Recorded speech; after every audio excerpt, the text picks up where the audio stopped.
Cricket விளையாட்டில் வேகப்பந்து வீச்சு என்பது வாளை சுழற்சி எதிரியை நிலைகுலையச் செய்யும் சண்டை போன்றது. உலகின் அனைத்து அணிகளிலும் அப்படி குறிப்பிட்டு சொல்லும் பந்து வீச்சாளர்கள் இருக்கிறார்.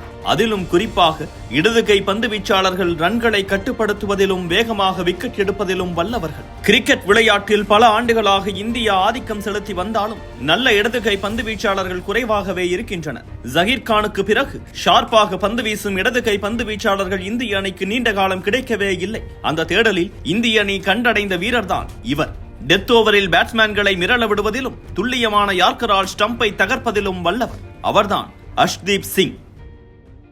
மத்திய பிரதேசத்தில் பிறந்த அஷ்தீப் சிங் அப்பாவின் வேலை காரணமாக சண்டிகருக்கு குடிபெயர்ந்தார். அங்கு உள்ளூரில் நண்பர்களுடன் கிரிக்கெட் விளையாடுவதுதான் அஷ்தீப்பின் பொழுதுபோக்கு. பாகிஸ்தான் உடனான போட்டியில் இந்தியாவின் இர்ஃபான் பத்தான் ஹாட்ரிக் விக்கெட் எடுத்ததை பார்த்துதான் தானும் பவுலராக வர வேண்டும் என முடிவெடுத்தார் அஷ்தீப். இர்ஃபான் பத்தான் மற்றும் வாசிம் அக்ரம் தான் அஷ்தீப்பின் இன்ஸ்பிரேஷன். 2015ஆம் ஆண்டு தன்னுடைய 16வது வயதில் ஜஸ்வந்த் ராயின் கிரிக்கெட் அகாடமியில் சேர்ந்தார் அஷ்தீப். தன் வீட்டிலிருந்து 13 கிலோமீட்டர் உள்ள கிரிக்கெட் அகாடமியில் தினமும் காலையும் மாலையும் சைக்கிளில் சென்று பயிற்சி பெற்று வந்தார் அவர். முதலில் அஷ்தீப் வீசிய வேரியேஷனால் பெரிதும் கவரப்பட்டார் ஜஸ்வந்த் சிங். ஆனால் அந்த வேரியேஷனே பிரச்சனையாக மாறியது ஒரு காலத்தில். ஒரு ஓவரில் 6 பந்தையும் வேரியேஷனாக முயற்சி செய்து அதிக ரன்கள் விட்டுக் கொடுத்தார் அஷ்தீப். அதனால் அஷ்தீப்பை அழைத்து முதலில் துல்லியமாக வீசி பழகு, பிறகு வேரியேஷன் முயற்சி செய்யலாம் என்று சொன்னார் அவர். அதனால் தினமும் 2 முதல் 3 மணி நேரம் வரை குட் லென்த்தில் தொடர்ந்து வீசி பயிற்சி செய்து பந்து வீச்சை மேம்படுத்தினார் அஷ்தீப். இதனால் தொடர்ந்து நன்றாக விளையாடியவர் இந்தியா ரெட் அண்டர் 19 அணிக்காக தேர்வு செய்யப்பட்டார். அப்போது இந்தியா கிரீன் அண்டர் 19 உடன் நடந்த போட்டியில் 7 ஓவரில் 19 ரன்கள் மட்டுமே விட்டுக் கொடுத்து 5 விக்கெட் எடுத்து அசத்தினார். இந்த போட்டியை பார்த்துக் கொண்டிருந்த இந்தியா அண்டர் 19 அணியின் பயிற்சியாளர் டிராவிட் உடனே 2018ஆம் ஆண்டு அண்டர் 19 உலகக்கோப்பை அணிக்காக அஷ்தீப்பை தேர்வு செய்தார். அந்த உலகக்கோப்பையில் 2 போட்டிகள் மட்டுமே விளையாடும் வாய்ப்பு அவருக்கு கிடைத்தது. அந்த உலகக்கோப்பையை இந்திய அணி வென்றது. இதைத் தொடர்ந்து இந்தியா அண்டர் 23 அணிக்கும் தேர்வு செய்யப்பட்டார் அஷ்தீப்.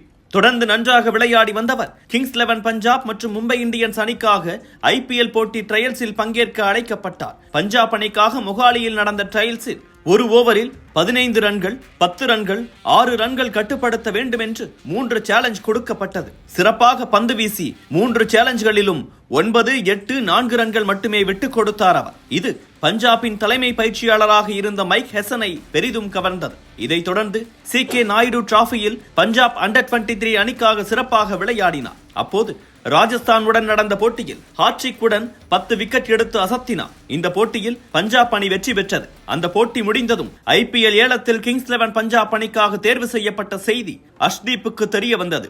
2019ஆம் ஆண்டு கிங்ஸ் 11 பஞ்சாப் அணியில் சேர்ந்ததும் சீனியர் வீரர்களிடம் நிறைய கற்றுக்கொண்டார். ஷமியிடம் சீம் பொசிஷன் மற்றும் பேஸ் குறித்தும், ஷெல்டன் காற்றலிடம் லெப்ட் ஆர்ம் பவுலராக பந்தை நன்றாக கண்ட்ரோல் செய்வது குறித்தும், கிறிஸ் ஜோர்டனிடம் டெத் ஓவர்களில் சிறப்பாக பந்து வீசுவது குறித்தும் கற்றுக்கொண்டார். ஷெல்டன் கோச்சலுக்கு காயம் ஏற்பட ராஜஸ்தானுடன் போட்டியில் அஷ்தீப்புக்கு விளையாட வாய்ப்பு கிடைத்தது. முதல் போட்டியிலே பட்லர் மற்றும் ரஹானே விக்கெட்டை எடுத்தார். இந்த தொடரில் 3 போட்டியில் மட்டுமே விளையாட வாய்ப்பு கிடைத்தது. அடுத்த சீசனில் 8 போட்டிகள் விளையாடி 9 விக்கெட்டை எடுத்தார் அஷ்தீப். முதலில் 1 ஓவர், அடுத்து மிடிலில் 1 ஓவர், டெத்தில் 2 ஓவர் என பஞ்சாப் அவரின் ரோலை சரியாக வரையறுத்து சொல்லி இருந்தது. 2021ஆம் ஆண்டு சிறப்பாக பந்து வீசி பஞ்சாப் அணியின் அதிக விக்கெட் எடுத்த வீரரானார் அஷ்தீப். இந்த தொடர் முடிந்ததும் இலங்கை விளையாட சென்ற இந்திய அணிக்கு நெட் பவுலராக சென்றார் அஷ்தீப். அப்போது இந்தியா போன்ற பெரிய அணியில் விளையாட கன்சிஸ்டன்சி மிகவும் முக்கியம் என அறிவுரையை வழங்கினார் டிராவிட். அதிலிருந்து கன்சிஸ்டன்சியில் கவனம் செலுத்த தொடங்கினார். 2022 IPLக்கான மெகா ஆக்ஷனுக்காக பஞ்சாப் தக்க வைத்த வீரர்களில் அஷ்தீப்பும் ஒருவர். 2022ஆம் ஆண்டு IPLலும் சிறப்பாக வீசி குறைந்த ரன்களை விட்டுக் கொடுத்து டெத் ஓவரில் மோஸ்ட் எக்கனாமிக்கல் பவுலராக திகழ்ந்தார். 2022 IPLல் 38 யார்க்கர் வீசிய அதிக யார்க்கர் வீசிய பட்டியலில் இடம் பிடித்தார் அஷ்தீப். அஷ்தீப் லெப்ட் ஆர்ம் பவுலராக பந்தை வெளியே எடுத்து செல்வதால் ரைட் ஹேண்டர் பேட்ஸ்மேன்களுக்கு லெக் சைடில் ஆடுவது கடினமாக இருக்கும். டெத் ஓவரில் சிறப்பாக வீசுவதுடன் ரன்களையும் கட்டுப்படுத்த முடிகிறது. ஒரு ஸ்டம்ப் மட்டும் வைத்து குட் லென்த்தில் யார்க்கர் வீச தொடர்ந்து பயிற்சி செய்ததால் இது சாத்தியமானது. டெத் ஓவர்களில் துல்லியமான யார்க்கரோடு ஸ்லோவர் பாலையும் நன்றாக கலந்து வீசுவதால் இவர் பந்தை எதிர்கொள்வது எந்த ஒரு பேட்ஸ்மேனுக்கும் மிக கடினமானதாக இருக்கும். 2022ஆம் ஆண்டு இங்கிலாந்துடன் நடந்த T20 தொடரில் அஷ்தீப் சிங்குக்கு இந்திய அணியில் விளையாட வாய்ப்பு கிடைத்தது. சர்வதேச போட்டியில் தான் வீசிய முதல் ஓவரையே மெய்டனாக வீசினார் அஷ்தீப்.